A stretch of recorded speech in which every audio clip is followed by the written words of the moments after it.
તો ભરૂચની સ્કૂલમાં બોર્ડની પરીક્ષા દરમિયાન થયેલા હિજાબ વિવાદનો મુદ્દો, જેમાં વિવાદ પર શિક્ષણ પ્રધાન કુબેર ડિંડોરની પણ પ્રતિક્રિયા સામે આવી છે।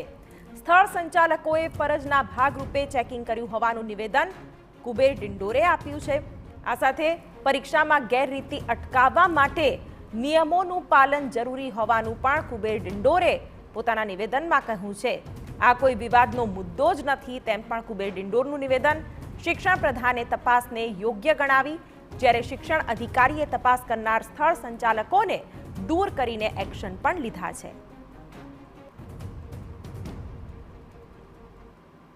સ્કૂલમાં આપણા શાળાના આચાર્ય અને સ્થળ સંચાલક દ્વારા જે વેરિફિકેશન કરવામાં આવ્યું એના નીતિ નિયમો પ્રમાણે છે। કોઈ પણ વિદ્યાર્થી બોર્ડની પરીક્ષામાં ગેરરીતિ ન થાય, ખોટી રીતે અંદર એન્ટ્રી ના કરે, એના માટે સ્થળ સંચાલક અને આચાર્યશ્રીને એ સંપૂર્ણ સત્તા આપવામાં આવેલી છે અને એના સુરક્ષાના કારણોસર એને વેરિફિકેશન કર્યું હોય તો વ્યાજબી છે। એમાં કોઈ મુદ્દો ઊભો કરવાનો જરૂર નથી કે હિજાબ ઉતારાવડાવ કે આ કર્યું છે, મુદ્દો જ વાહિયાત છે, વ્યાજબી નથી।